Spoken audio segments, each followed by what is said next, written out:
ബ്രിട്ടനിൽ corona virus ബാധ സ്ഥിരീകരിച്ച മൂന്നാമത്തെ വ്യക്തിക്കൊപ്പം 15 മിനിറ്റെങ്കിലും ചിലവഴിച്ച വ്യക്തികൾ ആരെല്ലാമെന്ന അന്വേഷണമാണ് ഇപ്പോൾ അധികൃതർ നടത്തുന്നത്. രോഗി ആരെന്ന് വ്യക്തമാകാതെയാണ് അയാൾക്കൊപ്പം സമയം പങ്കിട്ടവരെ കണ്ടെത്താൻ അധികൃതർ നെട്ടോട്ടം ഓടുന്നത്. രോഗിയുടെ കുടുംബാംഗങ്ങളെ മാറ്റിപ്പാർപ്പിക്കുകയോ അതിനുവേണ്ട നടപടികൾ സ്വീകരിക്കുകയോ ചെയ്യാതെയാണ് മറ്റുള്ളവർക്കായുള്ള തെരച്ചിൽ വിവാദവും ഏറ്റുവാങ്ങുകയാണ്. കഴിഞ്ഞ ദിവസം സിംഗപ്പൂരിൽ നിന്നും എത്തിയ ആൾക്കാണ് രോഗബാധ സ്ഥിരീകരിച്ചത് തന്നെ. ബ്രിട്ടനിലെ റോയൽ സസെക്സ് ആശുപത്രിയുടെ അത്യാഹിത വിഭാഗത്തിലാണ് ഇയാൾ ഇപ്പോൾ രോഗലക്ഷണങ്ങളുമായി ആദ്യം എത്തിയത്. അതിനാൽ ഈ സമയം അവിടെ ജോലി ഉണ്ടായിരുന്നവരെയും മറ്റുള്ളവരെയും നിരീക്ഷണത്തിലാക്കിയിരുന്നു. അതോടൊപ്പം തന്നെ സിംഗപ്പൂരിലെ ഗ്രാൻഡ് ഹയാത്ത് 5 സ്റ്റാർ ഹോട്ടലിൽ ഒരു കോൺഫറൻസിൽ പങ്കെടുത്ത ബിസിനസ്സുകാരനാണ് ഇപ്പോൾ ചികിത്സയിലുള്ളതെന്നാണ് ലഭ്യമാകുന്ന വിവരം.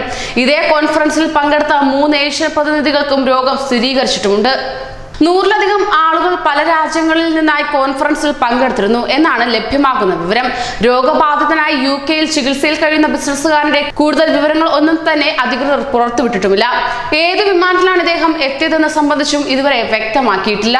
കൊറോണ വൈറസ് പടരുന്നത് തടയാൻ ഫലപ്രദമായ മാർഗങ്ങൾ സ്വീകരിക്കുന്നതിനിടെയാണ് ബ്രിട്ടനിൽ വീണ്ടും വൈറസ് ബാധ സ്ഥിരീകരിച്ചുകൊണ്ടുള്ള വാർത്തകളും പുറത്തേക്ക് വരുന്നത് തന്നെ. ചൈനയിൽ രോഗബാധ ഏറ്റവും അധികമുണ്ടായ വുഹാനിൽ നിന്നും പ്രത്യേക വിമാനത്തിൽ ബ്രിട്ടനിലെത്തിച്ച 93 പേർ ഇപ്പോഴും നിരീക്ഷണത്തിലാണുള്ളത്. ഇതിനിടെ China, Thailand, Japan, South Korea, Hong Kong, Taiwan, Singapore, Malaysia, Macau തുടങ്ങിയ സ്ഥലങ്ങളിൽ നിന്നും മടങ്ങിയെത്തുന്നവരും യാത്രക്കാരായി എത്തുന്നവരും രോഗലക്ഷണങ്ങൾ കണ്ടെത്തിയാൽ അടിയന്തര സേവനം തേടണമെന്ന് പബ്ലിക് ഹെൽത്ത് അധികൃതർ മുന്നറിയിപ്പും നൽകിയിട്ടുണ്ട്. ഇതിനാൽ തന്നെ പ്രവാസികൾ ഏറെ ജാഗ്രത പുലർത്തണമെന്നും അധികൃതർ പറയുകയാണ്. കൂടുതൽ പ്രവാസി വാർത്തകൾക്കായി ഈ ചാനൽ സബ്സ്ക്രൈബ് ചെയ്യൂ.